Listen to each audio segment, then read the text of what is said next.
কাল বসছে সংসদের প্রথম অধিবেশন। স্পিকার, ডেপুটি স্পিকার নির্বাচনের দায়িত্ব দেওয়া হয়েছে প্রধানমন্ত্রীকে। কালই শপথ পড়াবেন রাষ্ট্রপতি। জুলাই সনদ নিয়ে আলোচনার পর ডেপুটি স্পিকারের সিদ্ধান্ত জানালেন গোলাম পারওয়ার। সংসদকে সংবিধান সংস্কার পরিষদ হিসেবে দেখতে চান বিরোধী দলীয় চিফ হুইপ। তেলের জন্য আজও দীর্ঘ লাইন। বিভাগীয় শহরে অকটেন ও পেট্রোলের সরবরাহ বাড়ল 10%। সিঙ্গাপুর থেকে এলো আরও 27,000 মেট্রিক টন ডিজেল। দেখছিলেন ক্রাউন সিমেন্ট সংবাদ শিরোনাম। দীর্ঘ রাজনৈতিক টানাপোড়েনের পর কাল বসছে ত্রয়োদশ জাতীয় সংসদের প্রথম অধিবেশন। শুধু সংসদ নেতা বা বিরোধী দলীয় নেতা নয়, চিফ হুইপ, বিরোধী দলীয় চিফ হুইপ সহ প্রায় সব গুরুত্বপূর্ণ পদে নতুন মুখ। নতুন স্পিকার, ডেপুটি স্পিকারও শপথ নেবেন সংসদের প্রথম অধিবেশনেই। তাদের স্বতঃস্ফূর্ত উপস্থিতি, গঠনমূলক বিতর্ক আর কার্যকর ভূমিকায় সংসদ প্রাণবন্ত হয়ে উঠবে প্রত্যাশা গবেষক ও বিশ্লেষকদের। জুলাই সনদ বাস্তবায়নের ইস্যুতে সংসদ উত্তপ্ত হয়ে ওঠার শঙ্কাও করছেন তারা। আরও জানাচ্ছেন জিয়াউল হক সবুজ। নির্বাচিত এমপিদের শপথ গ্রহণের মধ্য দিয়ে এরই মধ্যে শেষ হয়েছে ত্রয়োদশ জাতীয় সংসদের আনুষ্ঠানিক প্রস্তুতি। নতুন এই সংসদের বড় বৈশিষ্ট্য হচ্ছে বেশিরভাগ সদস্যই প্রথমবার আলোকিত করতে যাচ্ছেন সংসদীয় চেয়ার। 219 জনই হচ্ছে প্রথম জাতীয় সংসদ সদস্য। এই নতুন যারা সংসদ সদস্য তাদের কাছে আমাদের অনুরোধ থাকবে, এই সংবিধান এবং কার্যপ্রণালী বিধি যদি তারা ফলো করে তাহলে তাদের জন্য সংসদ পরিচালনা করা অনেক সহজ। শুধু এমপিরাই নয়, সংসদের গুরুত্বপূর্ণ ধারাতেও আসছে পরিবর্তন। স্পিকার পদত্যাগ করায় সংসদের কার্যপ্রণালী বিধি মেনে রাষ্ট্রপতির নির্বাচিত প্রতিনিধি হিসেবে সংসদের প্রথম অধিবেশনে সভাপতিত্ব করবেন বিএনপির জ্যেষ্ঠ কোনো নেতা। সংসদ নেতা উনি আহ্বান জানাবে পুরাতন সিনিয়র সদস্য, তাদের মধ্যে থেকে একজন উনি মনোনয়ন দেবে, উনি চেয়ার করবেন। ওই চেয়ারে উনি বসবেন, সভাপতি স্পিকারের চেয়ারে। কোরআন তেলাওয়াতের মাধ্যমে সংসদ পরিচালিত হবে। তারপরে স্পিকার নির্বাচিত হবে, ডেপুটি স্পিকার নির্বাচিত হবে। তারপরে স্পিকার গিয়ে স্পিকারের চেয়ারে, সভাপতি চেয়ারে বসবে। আনুষ্ঠানিকভাবে পার্লামেন্ট শুরু হবে। বিশ্লেষকরা বলছেন, জনগণের সমস্যা তুলে ধরার পাশাপাশি আইন তৈরিতে গঠনমূলক বিরোধিতায় প্রাণবন্ত হয়ে উঠবে নতুন সংসদ। সরকারি দল এবং বিরোধী দলের একটা প্রাণবন্ত বিতর্ক এবং গঠনমূলক সমালোচনা আলোচনার মাধ্যমে জাতীয় ইস্যুগুলোতে তারা কথা বলবে। পাবলিক অ্যাকাউন্টস কমিটির সভাপতি যদি বিরোধী দল হয়, সেক্ষেত্রে সরকারি দলকে অত্যন্ত দায়িত্বশীলতার মধ্যে নিয়ে আসবে। সারা দেশে সরকারের কী ধরনের ব্যয় হচ্ছে, কোন খাতে ব্যয় হচ্ছে, এগুলো নিয়ে তারা জবাবদিহিতার মধ্যে নিয়ে আসতে সক্ষম হবে। পলিটিক্যাল সায়েন্সের ছাত্র হিসাবে আমার কাছে মনে হয় যে বিএনপি আরেকটা তৃতীয়বারের মতো একটা বড় ভুল করতে যাচ্ছে যদি এই সংবিধান সংস্কার পরিষদের সদস্য হিসাবে তারা শপথ না নেয় এবং এটা যদি পাশ কাটিয়ে যায়। গণতন্ত্রকে প্রাতিষ্ঠানিক রূপ দেওয়ার এই মঞ্চে প্রত্যাশার আলো কতটা দ্যুতি ছড়াবে তার উপরই নির্ভর করছে নতুন সংসদের গ্রহণযোগ্যতা। ত্রয়োদশ জাতীয় সংসদ নির্বাচনের মধ্য দিয়ে এবার যেসব সংসদ সদস্যরা নির্বাচিত হয়েছেন তারা তাদের নিয়মিত উপস্থিতি, আইন প্রণয়ন এবং স্বচ্ছতা জবাবদিহিতা প্রতিষ্ঠার মধ্য দিয়ে সংসদকে যেমন প্রাণবন্ত করবে, তেমনিভাবে কার্যকর গণতন্ত্র প্রতিষ্ঠায় রাখবে গুরুত্বপূর্ণ ভূমিকা, এমনটাই আশা করছেন সাধারণ মানুষ। জিয়াউল হক সবুজ, বাংলা ভিশন, জাতীয় সংসদ ভবন, ঢাকা। প্রথম অধিবেশনে নির্বাচিত হবেন স্পিকার ও ডেপুটি স্পিকার। শপথ পড়াবেন রাষ্ট্রপতি মোহাম্মদ শাহাবুদ্দিন, জানিয়েছেন স্বরাষ্ট্রমন্ত্রী সালাউদ্দিন আহমেদ। প্রধানমন্ত্রী তারেক রহমানের সভাপতিত্বে সরকারি দলের সংসদীয় সভায় এমন সিদ্ধান্ত হয়েছে।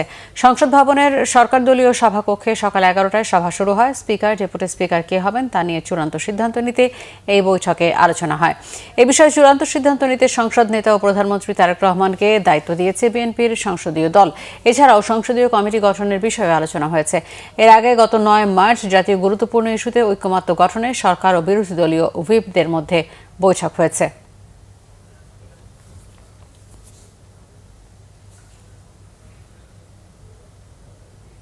পার্লামেন্টারি পার্টির বৈঠক যা হয় বিভিন্ন বিষয় নিয়ে, আগামীকাল সংসদ শুরু হচ্ছে, তো সেই সব বিষয় নিয়ে একই সঙ্গে আমরা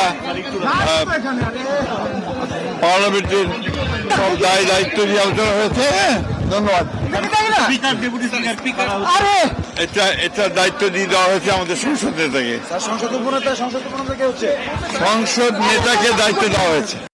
চিফ হুইপ নুরুল ইসলাম মনি বলেছেন, গণতন্ত্রের সৌন্দর্যই হচ্ছে মতের ভিন্নতা সত্ত্বেও আলোচনার মাধ্যমে সমস্যার সমাধান করা। সেই লক্ষ্যেই সংসদকে কার্যকর ও অর্থবহ প্রতিষ্ঠানে পরিণত করতে দৃঢ় প্রতিজ্ঞ সরকার। দুপুরে বিএনপির সংসদীয় দলের সভা শেষে এলডি হলে সংবাদ সম্মেলনে তিনি কথা জানান। চিফ হুইপ বলেন, বৃহস্পতিবার যে সংসদ শুরু হবে সেটি হবে জনগণের সংসদ। লক্ষ্য হচ্ছে একটি কার্যকর, প্রাণবন্ত ও দায়িত্বশীল সংসদ পরিচালনা করা।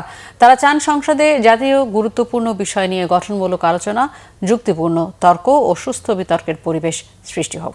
সংসদ পরিচালনায় বিরোধী দলের গঠনমূলক ভূমিকা ও সহযোগিতা প্রত্যাশা করেন জানিয়ে তিনি বলেন, পারস্পরিক শ্রদ্ধা, সংলাপ ও ঐক্যমত্যের ভিত্তিতে জাতীয় গুরুত্বপূর্ণ বিষয় সমাধান করা সম্ভব। আমাদের যেহেতু পুরনো স্পিকার নাই, ডেপুটি স্পিকার নাই, আমরা সংসদে একটা খালি চেয়ার দিয়ে শুরু করব। একজন কোরআন তেলাওয়াত করবেন, মাননীয় প্রধানমন্ত্রী আমাদের সংসদ নেতা তিনি ঘোষণা করবেন এই সভার সভাপতিত্ব করার জন্য কোনো একজন জ্যেষ্ঠ নেতাকে প্রস্তাব করার পর কোনো একজন সমর্থন করবেন, তারপর তিনি সেখানে সভাপতিত্ব করবেন। সেই সভায় আমরা মাননীয় স্পিকার এবং ডেপুটি স্পিকার নির্বাচিত করব। তারপরে শোক প্রস্তাব উত্থাপন করবেন, সেখানে আমাদের প্রয়াত নেত্রী, দেশনেত্রী, আপসী নেত্রী বেগম খালেদা জিয়ার সম্পর্কে আলোচনা হবে। তারপর আমাদের জুলাই যোদ্ধাদের সম্পর্কে আলোচনা হবে। এরপরে আমাদের 133টা অর্ডিন্যান্স আছে, 133টা অর্ডিন্যান্স আমাদের লে করা হবে এবং সেটা প্লেস করা হবে। সেই অর্ডিন্যান্সগুলো মাননীয় আইনমন্ত্রী উত্থাপন করবেন। জাতীয় সংসদে জুলাই সনদ নিয়ে আলোচনার পর ডেপুটি স্পিকারের বিষয়ে জামায়াত নিজেদের সিদ্ধান্ত জানাবে বলে জানিয়েছেন দলটির সেক্রেটারি জেনারেল মিয়া গোলাম পারবার। জাতীয় সংসদ ভবনে বিরোধী দলীয় সংসদীয় কমিটির সভা শেষে গণমাধ্যমে ব্রিফিংয়ে তিনি কথা জানান। মিয়া গোলাম পারবার বলেন, সংসদে জুলাই সনদ নিয়ে আলোচনার পর ডেপুটি স্পিকারের বিষয়ে নিজেদের চূড়ান্ত সিদ্ধান্ত জানাবে বিরোধী দলীয় জামায়াতে ইসলামী। আপাতত সরকারের প্রস্তাব নাকচ করেন তিনি। তার বিরোধী দলীয় চিফ হুইপ নাহিদ ইসলাম বলেছেন, বর্তমান সংসদকে সংবিধান সংস্কার পরিষদ হিসেবে দেখতে চান তারা। জুলাই সনদ বাস্তবায়নে সরকারের ভূমিকা কি হবে তার উপর বিরোধী দলের ভূমিকা নির্ভর করবে বলেও নাহিদ ইসলাম জানিয়েছেন। সংসদীয় 11 দলের সংসদীয় দলের বৈঠক চলছে। বৈঠকে কি নিয়ে আলোচনা চলছে, আলোচনা শেষ হয়নি। সেশন শুরু হলে আমাদের বিভিন্ন পর্বে 11 দলীয় এমপিরা কিভাবে কি ভূমিকা পালন করবেন, অনেক ইস্যু আছে, তো এগুলো নিয়ে আলোচনা হচ্ছে। আপনারা কি ডেপুটি স্পিকারের বিষয়ে কোনো সিদ্ধান্তে পৌঁছলেন কিনা? না, এটা তো জুলাই চার্টারের সাথে জড়িত। আমরা শুরু হলে আমরা জুলাই সনদ সম্পর্কে আমাদের এমপিরা কথা বলবেন। আমাদের মাননীয় বিরোধী দলীয় নেতা আছেন, উনি কি দায়িত্ব পালন করবেন এটা তো আমরা আগেই বলেছি। এই প্রসঙ্গ এখনই প্রাসঙ্গিক নয়। সেশন শুরু জুলাই চার্টার নিয়ে আলোচনা হবে, সংস্কার নিয়ে আলোচনা হবে, সংবিধান সংস্কার পরিষদ নিয়ে আলোচনা হবে। Then leader of the opposition will decide, আমাদের পার্লামেন্টারি মেম্বারদের।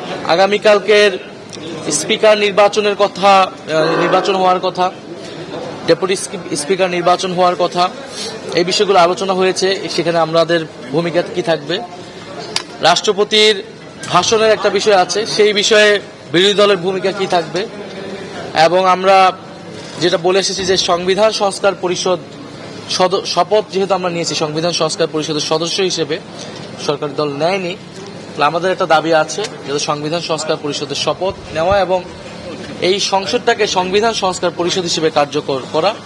তো সেই বিষয়ে আমাদের আগামীকালকে ভূমিকা কি থাকবে, এই বিষয়গুলো নিয়ে আলোচনা এখনো চলমান আছে।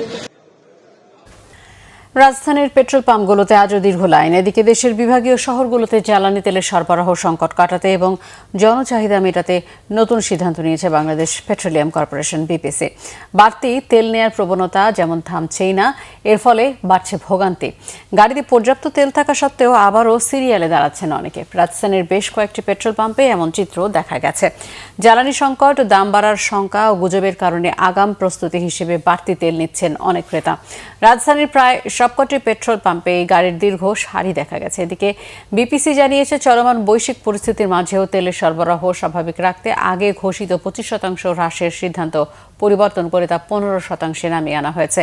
হ্রাসকৃত বরাদ্দ অনুযায়ী জ্বালানি সরবরাহ নিশ্চিত করার লক্ষ্যে বিপিসির অধীন বিপণন কোম্পানিগুলোর ডিপো, সুপার, বিক্রয় কর্মকর্তা এবং ডিলারদেরকে প্রয়োজনীয় ব্যবস্থা নেওয়ার আহ্বান জানিয়েছেন বিপিসি। সিঙ্গাপুর থেকে 27,000 মেট্রিক টন ডিজেল নিয়ে লিয়ান হুয়ান হু নামের একটি ট্যাঙ্কার চট্টগ্রাম বন্দরে পৌঁছেছে। এ নিয়ে গত 2 দিনে 54,204 মেট্রিক টন ডিজেল যুক্ত হয়েছে। সকালে জাহাজটির খালাস প্রক্রিয়া শুরু হয়। এর আগে গত সোমবার 27,204 টন ডিজেল নিয়ে সিঙ্গাপুর থেকে চট্টগ্রাম বন্দরে আসে শিউচি নামের একটি ডিজেলবাহী ট্যাঙ্কার। আগামী এক সপ্তাহের মধ্যে আসবে আরও 3টি ট্যাঙ্কার। আগামীকাল বন্দরে পৌঁছানোর কথা রয়েছে এসপিটি থেমেস। এতে 30,484 টন ডিজেল রয়েছে। রাফেল সামুরাই নামের আরেকটি ট্যাঙ্কার পৌঁছানোর কথা রয়েছে শনিবার। এছাড়া 15ই মার্চ চট্টগ্রাম বন্দরে পৌঁছানোর কথা রয়েছে চ্যাং হ্যাং হং 2 নামের আরেকটি ট্যাঙ্কার। এই দুটিতে প্রায় 30,000 টন করে ডিজেল রয়েছে। এশিয়ার বিভিন্ন দেশ থেকে আমদানি করা এই 5টি ট্যাঙ্কার মিলিয়ে দেশে মোট 1,44,205 মেট্রিক টন পরিশোধিত ডিজেল যুক্ত হচ্ছে।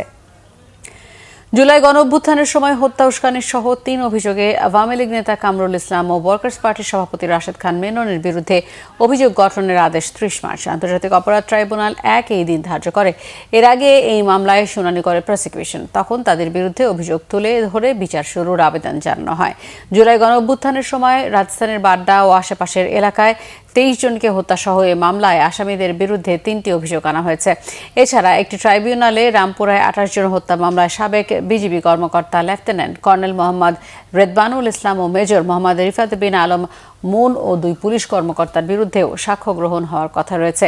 এছাড়া ইন্টারনেট বন্ধ করে হত্যাযজ্ঞ চালানো মামলায় সজীব ওয়াজেদ জয় ও জুনায়েদ আহমেদ পলকের বিরুদ্ধে সাক্ষ্য গ্রহণ হতে পারে ট্রাইব্যুনাল 2। এই ট্রাইব্যুনালে জুলাই হত্যাযজ্ঞের আরেক মামলায় আওয়ামী লীগের নেতা ওবায়দুল কাদের, ছাত্রলীগ যুবলীগ সভাপতি সাধারণ সম্পাদক সহ 7 জনের বিরুদ্ধে সাক্ষ্য গ্রহণ হওয়ার কথা রয়েছে। জুলাই হত্যাযজ্ঞের মামলা এবং প্রসিকিউটরের 1 কোটি টাকা ঘুষ চাওয়ার অভিযোগের ঘটনায় গঠিত ফ্যাক্টস ফাইন্ডিং কমিটির কার্যক্রম শুরু হয়েছে। এই তথ্য জানিয়েছেন আন্তর্জাতিক অপরাধ ট্রাইব্যুনালের chief prosecutor Aminul Islam. Chief prosecutor বলেন, আন্তর্জাতিক অপরাধ ট্রাইব্যুনাল কিংবা সংশ্লিষ্ট কারো বিরুদ্ধে অনিয়মের অভিযোগ পাওয়া গেলে ব্যবস্থা নেওয়া হবে। এর আগে মঙ্গলবার আন্তর্জাতিক অপরাধ ট্রাইব্যুনালের সদ্য পদত্যাগ করা প্রসিকিউটর সাইমুম রেজা তালুকদারের বিরুদ্ধে আসামিকে খালাসের বিনিময়ে 1 কোটি টাকা ঘুষ চাওয়ার অভিযোগ তদন্তে চিফ প্রসিকিউটর আমিনুল ইসলামের নেতৃত্বে 5 সদস্যের একটি কমিটি গঠন করা হয়। প্রসিকিউশনের পক্ষ থেকে জানানো হয়েছে, পুনর্গঠিত আন্তর্জাতিক অপরাধ ট্রাইব্যুনালের তদন্ত ও প্রসিকিউশনের বিভিন্ন বিষয় খতিয়ে দেখতে এই ফ্যাক্টস ফাইন্ডিং কমিটি কাজ করবে। পাশাপাশি সদ্য পদত্যাগ করা প্রসিকিউটর সাইমুম রেজা তালুকদারের বিরুদ্ধে ওঠা ঘুষ চাওয়ার অভিযোগও তদন্ত করা হবে। এই ছিল এখনকার মতো। পরের সংবাদ দেখার আমন্ত্রণ রইল। এছাড়া বাংলাভিশন সংবাদ সংশ্লিষ্ট অনুষ্ঠান দেখতে ভিজিট করুন www.bbnews24.com ও facebook.com/banglavisionnews এবং সাবস্ক্রাইব করুন youtube.com/banglavisionnews। ধন্যবাদ।